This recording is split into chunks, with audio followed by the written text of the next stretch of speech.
They need some reason to stick around, don't they? So Yeah. hello, gas heads, and welcome to this extra special reaction episode of GasCast, where myself, Met, Jack, Harley, and Max have dragged ourselves out of bed to give our thoughts on the big topic at Rovers, the Papa John's Trophy clash with Chelsea Academy on Wednesday night. No, jokes. Very good, mate. Hey, obviously, we're all here to chat about BG after Ben was given the boot following yesterday's 4-1 drubbing by Fleetwood. And for those of you who are joining us live, I have no idea if anyone is at the moment, but we'd love for you to get involved by letting us know your thoughts in the comments section down below so that we can read some of them out as we go along. Right then, where to start? So it's been about 16 hours or so since Weil and Stuns gave Garner the heave-ho, and to be honest, I'm still a bit shocked at the news. Jack, I think I'll come to you first in that beautiful purple shirt. Yeah. What were your thoughts when it was announced, and having had the night to sleep on it, how do you feel about it all this morning? Yeah, so initially I definitely didn't see it coming. I'm fortunate enough to go to the games at the moment. So Starnes and Gorringe were there. Obviously, like everyone who's watching who's got a connection to Rovers, it was painful viewing, and you could see how disappointed they were with the on-the-field matters. Normally, they do a post-match debrief with Ben Garner after the match. Tellingly, that didn't happen yesterday. So retrospectively, there was a few alarm bells there. But I thought they would have given him more time. The noises that were coming out from the club was that they were going to back him, and they could see enough in what he was trying to do. But I think it probably just wore thin, like looking at his post-match press conferences and the excuses. If he was saying the same to the likes of Starnes and Gorringe, it would have worn thin for them. And I think they would have looked at fan reaction as well. And they just ultimately lost faith, really. They backed him to the hilt and it didn't work out. So I think they sensed that potentially they've got a name lined up, or even if they haven't, they just thought it's not going to work. Get rid now and let's start again. Max, I think you're probably an interesting one to come to next, because you are probably the person who has swung the most, I would say, in terms of you were very still pro Garner last season, prepared to give him the summer, prepared to give him the start of this season and see how it went.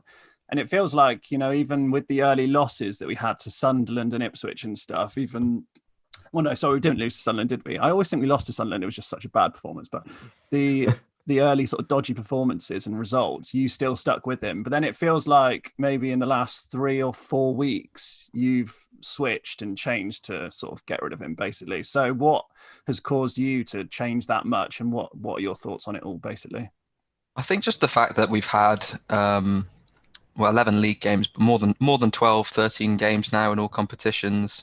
And for me, the last few losses have been pretty, I can take losing. I can take a narrow loss. I can even take a 2-3 goal loss if the performance is right. But for me, I'm just not seeing anything on the pitch beyond 5-minute glimpses in a 90-minute game of good play. And for the rest of it, it just feels like there's no game plan, there's no structure, and there's no willingness to change things up. There's just either stubbornness or naivety on Garner's part. And for me, it was just kind of wearing thin, like Jack said.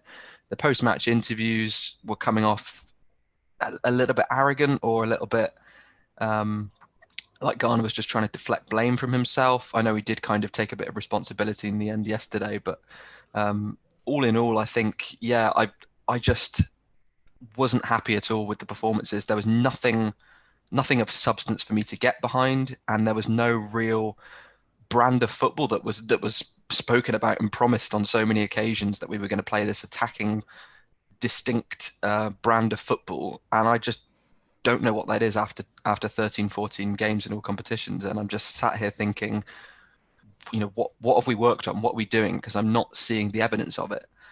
So for me, I think, I'm not sure there was a distinct moment or point where I turned, but I just think after getting beaten, not even narrowly, but convincingly overwhelmed by the likes of Hull, Peterborough, Fleetwood, Doncaster, and the wins that we have had this season have been, for me, a bit unconvincing. Apart from the Lincoln game, which was a good performance, I think the Shrewsbury win was a narrow win.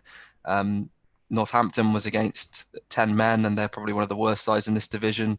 So for me, looking back, I think there was lots of papering over cracks, and I think that only goes so far. And for me, I think he's massively. It's an understatement to say he's underperformed. He's done dreadfully over 11 months, and even when he's been back to the hilt now, given all the tools he needs, there's still no signs of consistent progression on the calamity which was last season. Yeah, so I'm sure everyone knows, but Garner's record since he took over, joined on 23rd of December 2019, played 33, won 6, drawn 10, lost 17. Not going to rub salt into the wounds for poor Ben, because I'm sure he's pretty devastated this morning. Really tuned in, isn't he? Probably the worst win percentage of any Rovers manager, in history. But Harley, you're interesting as well, because I feel like you're kind of the opposite to Max in that last season, I felt like fairly early on you turned on him and were just like, get rid of this bloke. But then after the summer, it was quite an exciting summer. You quite liked the signings and sort of the direction the club was going in. And it feels like even up until the end of yesterday, you were still pretty much pro BG and wanted to give it a bit more time. So how are you thinking about it all? I think there's definitely a difference with being pro BG and kind of wanting to see out what we've obviously attempted here. I think I get the impression we're going down the route where you want to have a coach rather than a manager that improves the players, and that's pretty obvious. And I think we all agree that that is the way forward. But in the first place, when we hired him, I was massively against him being brought in because he has no experience. I just don't really see what on his CV suggested he was capable of being the man to take us forward. And that's why I was so negative at the beginning. But once you make that appointment, you have to stick it out, I think. That said, I think it's been long enough. And much like Max said, to be honest,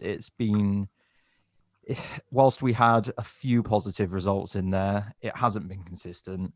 I think there is a clear style of play personally, but with the players we've got, with the ambition we've shown in the transfer market, it's clearly not enough. And for me, there's a lot of positivity around the club at the moment that's also made me feel very positive about us going forward. I think there's a lot of ambition been shown, but it almost feels like that's all been happening in spite of Ben Garner being here, as opposed to him influencing it.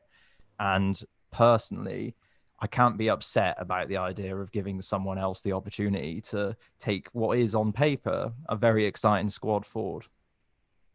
Yeah, fair enough. So let's take a bit of a deeper dive into some aspects of it then. So starting with the Fleetwood game yesterday, I don't know, it's a weird one because to me, like in the past when we've got rid of managers, their last game, I think as a fan, when you've been a fan of a club for a long time, you kind of get that sense when that last game has come, like that sort of enough is enough point. But to me personally, even though the first half yesterday was shit, it was so bad. Second half slightly better, but I mean, it was obviously a bad loss yesterday to Fleetwood. But I didn't get that feeling after the game that, okay, that was so bad that the board are definitely going to act. So, Mets, no.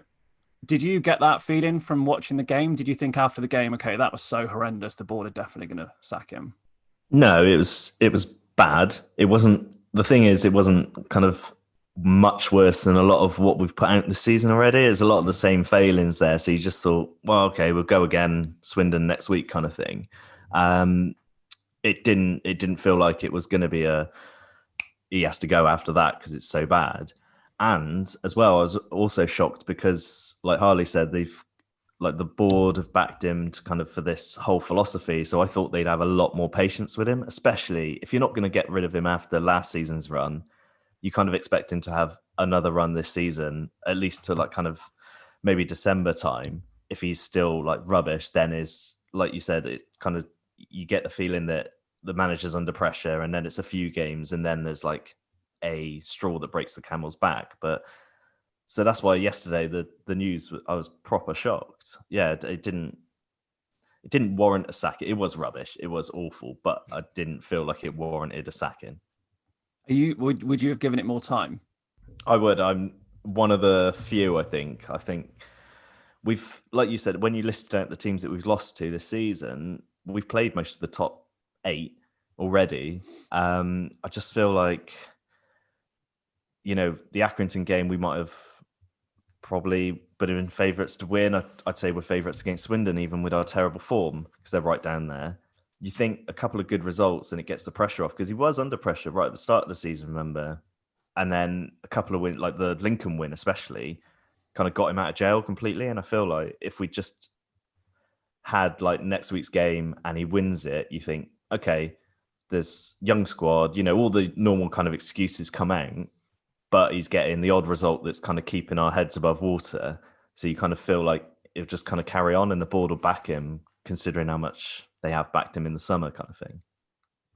Yeah, fair enough. So, Jack, coming to you with the post-match press conferences that Garner's given, I think, the fact that after every defeat, they've basically just been full of excuses, and that's just pissed off all the fans. And I think probably that, as much as some of the bad results and performances have really turned a lot of the fan base against Garner. And, yesterday, again, he came out after the game and he did accept responsibility for the first half being poor, but still, he spent at least half of his interview moaning about the refs and about the rain and whatever. So do you think that played as much of a part with the board as it did with the fans? Do you think that they'd kind of had enough of all that as well? Yeah, massively. It'd be very interesting to be a fly on the wall when he has those conversations with the board, and whether he comes out with the same bullshit excuses, because we could all see it was nonsense what he was coming out with. Granted that there might be one or two decisions that were poor from the referee, but that does not distract from the abject poor performances on the pitch. And it's quite frankly insulting for a manager to come out with those excuses. So the worst one for me, sorry, Jack, interruption. As much as, blaming the ref, fine. Coming out after the Peterborough game and saying because we had more possession than them and we outplayed them, we should have won the game. I'm thinking, no, that's the kind of thing where you start to think, is he right for the job? Because he's not watching the same game that we are.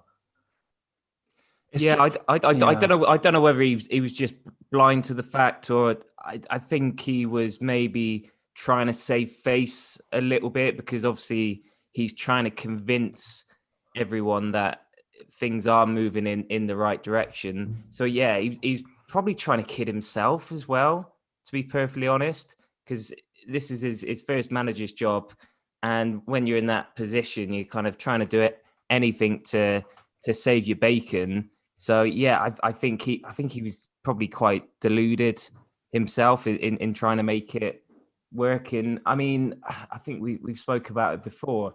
Fair enough, come out and say that there were some positives, but you've got to give the full account. You've got to say what has been going wrong, because it's been clear for everyone to see. So yeah, I mean, you only got to look at social media fans' reactions to his post-match press conferences. And I mean, the board, even though fans haven't been going to games, they would still be looking at social media and gauging fan reactions. And I mean, to be honest, we've probably given him less stick than most people, and that's still been pretty negative. And I just dread to think what it would have been like this season with fans being there. I mean, it would have been quite toxic, I reckon, especially after a defeat like yesterday. There would have been a lot of what a load of rubbish, and probably sack him cries as well. I think that's another thing that makes how hasty they were to do it after yesterday quite interesting, because you think if the board were fully on board with Garner and willing to give the project time and everything, then having empty stadiums with no fans there to get angry about it is literally like the perfect scenario you could want as a board in that situation, because you can just block out social media and just let the players and the manager get on with it in an empty stadium. And it's kind of, whatever, the fans can say what they want, it's fine. So the fact that there are no fans there, and like you said, Jack, I think after a game like yesterday's, the whole Blackthorn end would have been singing "We want Garner out," etc. Because I think it would have reached that point. But the fact that none of that's happened and they've still done this so early on, I think is quite interesting. So kind of along those lines, then the timing of it, I guess, as in the bigger picture timing of it, why now really? Because it seems like they've put so much faith in him. He's overhauled the squad over the summer, signed 13 or so new players, played a part in the new training ground design. And yet after 11 games of this season, they've let him go. So Harley, why do you think it's so early into the season and they've pulled the trigger? I think it's because we've got ambition, and that's probably the first time I've ever felt that way. Like I said earlier, I think that our progress has been made in spite of him. And you mentioned the recruitment and the investment within him, but I think the way we've gone is Woodrington's got a lot of control in terms of recruitment, and I honestly think it was almost done irregardless of the manager being there, right? And I think the way they've set it up now, it's a lot easier to switch manager without it having that kind of impact. Clearly, I've seen a lot of people that say, this was a long-term project, and myself included, to be honest. But just because the manager's been switched does not mean that project stops. It frankly makes absolutely no difference. The only way that this could have an impact is if we bring in a manager that plays, a completely different style of play to what we were doing. But I don't think that's going to be the case. I think we've got a clear ambition to build a squad that plays, nice football with younger players that we can develop and sell on, and we'll find a manager that can do that. And like I just alluded to, I think Woodrington, and rightly for me, Woodrington is a big part of that. I think as head of recruitment and frankly kind of overseeing footballing matters at the club, he's allowed an opinion on this stuff. He brings in the players and they get a manager that can coach those players to become better. And that's the right way to do it. It kind of ingrains that philosophy and gives us an actual strategy for once. Yeah, fair enough. So I'm just going to read out quickly the statement that Rovers put out last night when the news was announced. So it says, Bristol Rovers can this evening confirm that it has parted company with manager Ben Garner. Tommy Woodrington will be taking charge of first team duties on a temporary basis while the club commences the process of appointing a new manager. The club would like to thank Ben Garner for all his hard work and wish him the very best of luck for the future. I don't know. It's hard to know how much to read into these sorts of things. I think especially after he's been sacked, you can kind of look at things like that and read probably way too much into it. But for me, that seems very sort of short and sweet and almost blunt. Max, do you think we can read anything into that? Or do you think it points towards any kind of unrest behind the scenes? Or I don't know. Maybe me and you spoke about that last night, but I think it would probably be wrong to speculate based on the wording of a statement, which was probably, I think, brief because they wanted to kind of get the news out to fans early post-match to kind of quell the outrage a little bit and show that the board are kind of in control of what has become a negative situation. I don't really think is there much more they can really say about Garner? He's probably got the worst record of any Rovers manager ever. So all they can really do is thank him for his efforts and wish him the best. Is there much more to say? I'm not sure. So for me, I don't really want to read too much into it. I think I'm not sure what kind of relationship Weil and Ben would have had. I think Weil was quite close with Darryl Clark for sure. Maybe not so much with Coughlin. I don't really think that affects his decision making. It's purely results based. So I think, I'm not going to read too much into that statement as to judge the relationship between manager and boardroom. I don't think. Was it the Coughlin statement that was just 14 words? Yeah. Oh, yeah. You can read into those ones. I think these ones are just like boilerplate, aren't they? So it's just like, Yeah.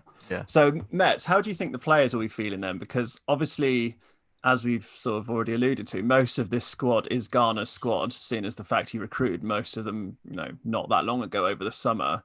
And I felt like this summer, most of the new signings, probably more so than any other I can remember, they all, in their interviews they gave after signing, specifically mentioned Garner and the project he has at the club, the plans he has for them, etc., as a large part of the reason why they signed for Rovers over maybe some other clubs. So Do you think there's a danger that Rovers have just gotten rid of a man who the players were actually, a bit fond of and willing to stick with for the long term?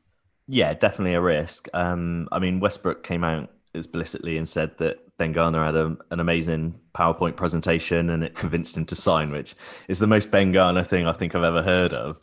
But yeah, as a player, if you kind of a manager recruits you and says, right, you're going to be a big part of my team, this is how we want to play and all that, and then they leave, you're going to be bricking it because you're going to be like, right, is the style of play going to change? Am I going to be favoured?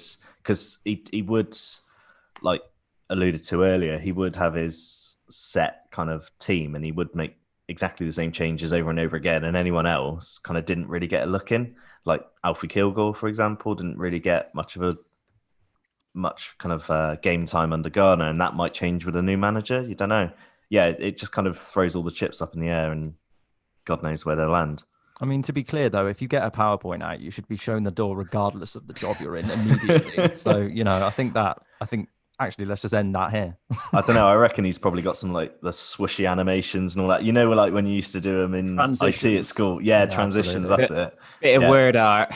Oh, yes. He's definitely using Comic Sans. Definitely that blue one, the Comic Sans blue one. Or the rainbow one with the drop shadow. He's pulling out all of them. That's why they're impressed. They're like, oh my God, I've never seen such amazing PowerPoints. On a more serious note, though, I mean, it's hard to take that as a way of judging whether the players like him, isn't it? Because they're not exactly going to come out in the media and say, oh, Ben brought out this shit PowerPoint presentation and I didn't rate it at all, but it was the best offer I got, I think, I feel like personally, the fact they've acted so quickly suggests that people behind the scenes have not been impressed. I think I'll move back to you now, Nina. So I'll just sort my hair out there. Carry on. Yeah, no priorities. Harley, to carry that on, I don't know if it's a case of being unimpressed. I think they would have been impressed at the start and bought into his philosophy. But I mean, just the proof's in the pudding, really, isn't it? Results wise. And they would have seen that. And anyone who looks at the cold hard stats of 6 wins in total in 11 months. I know we had that hiatus as well. But you look at that and you're like, how much longer can we give him? And the question and the answer is no longer. He's gone, obviously. But yeah, I think they just saw through that, and I think for me there just wasn't enough positives, because we could all see it was a work in progress and we're trying to be sustainable and we're building long term. So as long as it was moving in the right direction, and like you said, Max, even if we were losing and we were playing the right way and there were enough positives to take out of it, you're like, okay, we can actually see where this team is going, the DNA, and it is coming together. But there just wasn't enough. I mean, there was more negatives than positives. And I always come back to that. We were just only playing in spells this season, and they were really short spells and few and far between. There just wasn't enough to keep faith with, and ultimately that cost him his job. Yep, spot on. So staying on the theme of the players then, before we move on to who the new man might be and who we want, etc. Max, do you think, or which players do you think in the squad could improve / thrive under a new manager who you think that maybe Garner wasn't getting the best out of so far? Well, all of them, I think. Yeah, every single player. Right, next question. I think the midfield is something Garner struggled to nail. He was very consistent in playing Grant and Westbrook together, but I think that it was just not structured enough. In that Westbrook's quite a fluid player, often drifted from his position. I think that's something that was instruction based, and Grant was often left. And I noticed this against Fleetwood, who played in midfield 3 as well. 3-on-1 quite often when we lost possession. He had no McCormick near him, he had no Westbrook near him, and he was having to try and defend against 3 centre mids coming at him. And the quality of centre mids Fleetwood had, he did very well to try and to intercept most of the passes he did. The midfield just doesn't feel solid to me. It feels like Garner was trying to used the space too much, and especially when he played two centre mids, we were just overwhelmed in the midfield. To quote Football Manager, we were just completely all over the place, and there's just no structure or anything to kind of build on. Your midfield should be the heart of your team, really, which you should build around. And for me, it feels like our midfield is kind of just players who are peppered into the team, and the kind of core of the team is the three centre backs and Hanlon up front. It should be the other way spine, around. aren't you? You need a spine. Yeah. I don't feel we have that spine. I don't think Grant's been bad. I don't think Westbrook's been bad, but I don't think either have been particularly great. And I think that's down to a lack of structure in the lineup. And I think a better manager would know how to get the best out of these players. We've got a really good range of midfielders, and I just feel like Garner had no idea what to do with them. Okay. So let's take a look at some of the comments then. We've got quite a few people tuning in with us live. Thank you very much for your company, and a few comments and questions for you guys. Harley, I'll come to you. Andrew Mark Colley has said, Harley, I disagree. Garner's imprinted this football style upon these players, and it's going to be a huge task to change that. What would you say to that? I honestly just, thanks for the question, by the way. I honestly just don't agree with it personally. Yes, I get that there's a style, and I get that there's a type of player. They might be, even in the comments, I've seen the term lightweights thrown around, but I honestly don't think it's too big an ask to have a manager that plays a similar style of football. You know, it's, as long as they're not completely different styles. You've got the kind of hoofball to the lone striker style, and then you've got the actually playing it on the ground style. As long as it's someone that isn't a hoofball merchant, then as long as it's not Coughlin, basically, then I think we'll be all right. I mean, I think I know the question wasn't to me, but I'm going to answer it anyway. Feel free. I think what I would say is that, yeah, it was a style, and it's a style that obviously Garner's worked on with the players over the summer through pre-season and everything. So that is, a lot of time he's had to drill his style into these players. But at the end of the day, it was a style that wasn't working because, he would always quote these possession stats, but a lot of the possession is just between our back three, and then someone runs out of options and then they whack it long anyway. It felt like to me that was what 90% of our play was under Garner. So, you want to change that, surely. You don't want to stick with that. This is also why it's so important that someone like Woodrington sits above and kind of has that strategy, right? It's a strategy that we go with a certain style, and therefore swapping out, like I said before, swapping out a manager for me is a lot less dangerous when you've got that overall long-term project to it. And that's where we've gone wrong in the past, right? Like under Higgs, when we free-falled from League One, every manager we brought in had a completely different style and a completely different ambition for us. But now everyone is pulling in the right direction. And if the manager's not capable of providing the coaching necessary, then I don't see it as a big switch out. Yeah, and I mean, we're a professional football club at the end of the day. So a professional manager is going to come in, professional players. We can obviously tweak formations and tactics, and it's not going to be too hard for the players. I mean, you're right, Harley. We've got this DNA that we're trying to imprint, but that goes way beyond Garner. Garner ball is not something that he's created himself. He's probably got it from Football Manager, and he's tried making it work in real life, and it didn't work. So, I mean, for a new manager to come in, we can still try and play possession-based football. And I'll be very surprised if we don't try and play with that style when the new manager comes in. Just going to tweak it and hopefully make it more effective. And also, we're not in the bottom four yet. There's still ages to go in the season. So it's not like someone has to come in and make an instant impact and get us rocketing up the table. I think as long as we come anywhere mid-table this season now, then a lot of people will be fairly happy, and then we can build again for next season. And do you think that's part of the reasoning why they've gone so early with getting rid of him? Is plenty of time, no panic, just kind of give someone else. Yeah. And I think no one could really be doing a worse job than Garner was.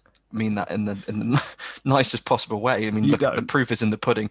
You can't tell me that Mansell and Hargreaves wouldn't be doing a better job if they'd been given the 11 games, or anyone. So it's just clear that it wasn't working under Garner. So why wait to give it more of an opportunity? I think the board and the fans had seen enough. So Yeah. Yeah, I think that's not a even a good roll of the shout. dice, is it? It's a no-brainer for me. That's how I see it anyway.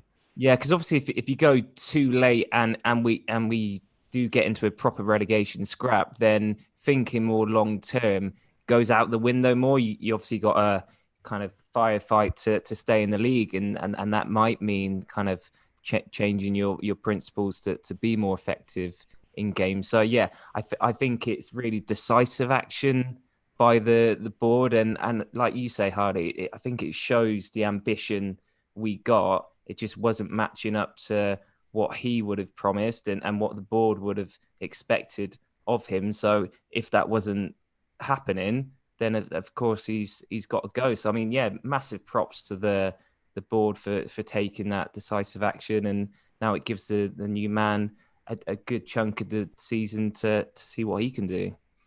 Of course, there's an Irish firefighting manager out of work at the moment. Yeah, 16-1 I saw in the yeah, what more yeah. those odds together, as if we're just going to be like, yeah, come back, Graham. All's forgiven. Just come back, mate. It's all been brilliant since you left for you and us. So yeah, it's a move that's worked for all parties for sure. So before we move on to the exciting bit, who we want next, just going to read out this from Clive, who said he had to go. Good decisive action from the chairman, who has backed us with his money. We have the backbone of a playoff challenging team, brackets when Anstey plays, but Garner could not organise them. We go again up the gas. Fair play, Clive. I agree with that. Clive is the best of us. Thank you. Agree with that. Right, so let's move on then to the new man. Metz, I'll come to you. Garner obviously was sacked straight after the game yesterday. Quite ruthless, you'd say, from the board. Do you think that shows that the next man is in their sights already? That was the kind of impression I got, is, just boom, get him out now because we've got someone lined up that we reckon, boom, off you pop. And I hope they have, frankly, because sacking a manager without having someone lined up is just, that's the kind of thing you do when you are really struggling. You're at your wit's end, not, where we are now. Do you want a name? Do you want my choice? I don't want a name yet. We're coming on to that. I don't want a name yet. All right. So, but just do you think that how quickly they did it means that there's someone they want and that they know they can get him? I hope so, is my opinion. Okay, fair enough. What about you, Max? Yeah, pretty much what Matt said. Okay. I don't have anything to add to that. Right, so let's have a look at the managers' odds then with Sky Bet, who they've got as the favourites to come in. So top 5: Woodrington 2-1, Nigel Adkins 8-1, Danny Cowley 8-1, Paul Tisdale 10-1, Paul Cook 12-1. They're the top 5. And then a bit lower down, Graham Alexander 16-1, Sol Campbell 16-1, Mike Flynn 25-1. So I'm going to come around to you one by one and ask you who you want. Doesn't have to be off that list, but obviously, could be. And why, basically. So I will come to you first, Harley. Who do you want to replace Ben Garner? I'm really not that passionate about having this is not what manager. I want. I'm really not. The Cowley Brothers are the obvious kind of dream that you look towards, but I'm not completely convinced in that either. I think a lot of people saying things like Flynn. I don't see Flynn moving from Newport personally, but he'd probably be the name that I would like us to go for. But I personally don't think it will happen. I think he's really settled in a job, and it's a risk. It's definitely a risk to switch from a team that you look like you're about to take up and achieve something massive. All right, Max. Hopefully you do care who the next manager is. Who do you want? I would like Nigel Adkins, if I'm honest. I think he's got pedigree at the very highest level, obviously managed in the Premier League, got teams promoted from the Championship, teams promoted from League One, plenty of experience, good character, knows how to manage a dressing room, knows how to manage a squad and play decent football, pretty good tactically. And he's been out of work for a while, so I think he'd be looking for a new challenge. He's had lockdown. I follow him on Twitter, and he does these daily blogs of him walking a mile every day or something, and just talking about life. And he just seems like a really sort of good bloke. Give him it. I'm on That's board. what I want in the next All in all, manager. I think given the pedigree he has, and I use the word pedigree quite heavily here because he is a very accomplished manager at the very, very highest level in this country. I think he'd both be available and I think he'd be interested. I think, his last job kind of alludes to the fact that he'd probably be looking for a League One position next, if at all. His odds are pretty short. That's probably just because he's linked with every League One job that pops up. But I think he'd be worth going for. I think you look at Flynn, like you said, Harley. He's very settled. The Cowley brothers. He does live in Newport, mind. Yeah, he does live in Newport, but why would he jump from Newport, who are probably going to get promoted to League One, to a side who may go down if the job doesn't go well? We've got a lot more potential than Newport. I appreciate that, but and he said as much on Quest last night. But I just can see him holding out for a better offer after he gets Newport promoted. Maybe a big League One club, like a big League One club, will. Like Sunderland will come in for him. So I thought you wanted Sol Campbell for the content.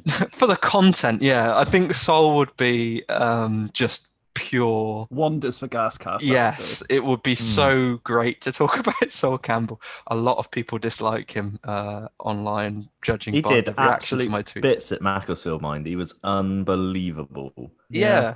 I think he's a good manager. He's done good at the two clubs he was at. Even Southend was an impossible task, but Macclesfield, he did a tremendous job.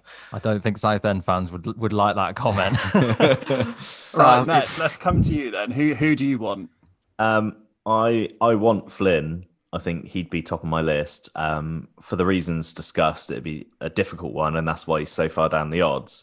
I'd be amazed if we went for the Cowleys. I know they always get mentioned, but they are long ball merchants. It'd be a complete change of style. I just can't see it happening. What style of play do Newport play though? With under Flynn, is that more? I mean, I apparently don't, it's I'm been asking the quite. question. Apparently, it's been quite direct and long ball for the last few seasons, but this season he's got them playing much nicer football. Apparently. Okay, all right. So, who do you want, Jack? Yeah, I mean that was going to be my massive caveat, like because I don't know the teams inside and out to know what style of play a lot of these managers adopt. So it needs to fit in with our DNA, like we've been discussing earlier with the personnel we've got in already, and with our young team and trying to play an exciting brand of football. So I'm half tempted by Tisdale just because of that reason. I really like what Max was saying, the pedigree of Adkins. Again, I'm naive to the fact of knowing what his teams typically play like. So if he has got that experience to playing the type of football that we want to see, then I think in terms of getting a proper manager in, I don't think you can look far past Adkins, really. Or Paul Cook, similar kind of real experienced manager. Yes. Do we reckon that's over ambitious then? Right, Kaz, our very own Kaz, who would be joining us if she wasn't so horrendously hungover at the moment, has put a question in. It says, who is everyone's first choice of manager? I was ridiculed by mentioning Paul Cook on Twitter last night, but I do think the sacking of Garner is a real ambitious statement from the board. Is it too over-ambitious to consider him? And if so, who is more realistic, but also good enough to get us where we want to be? So we've kind of done the second bit, but as Jack just asked, and as Kaz is asking here, do you think that Paul Cook is too over-ambitious? Max, Yes. I'll come to you. Yes.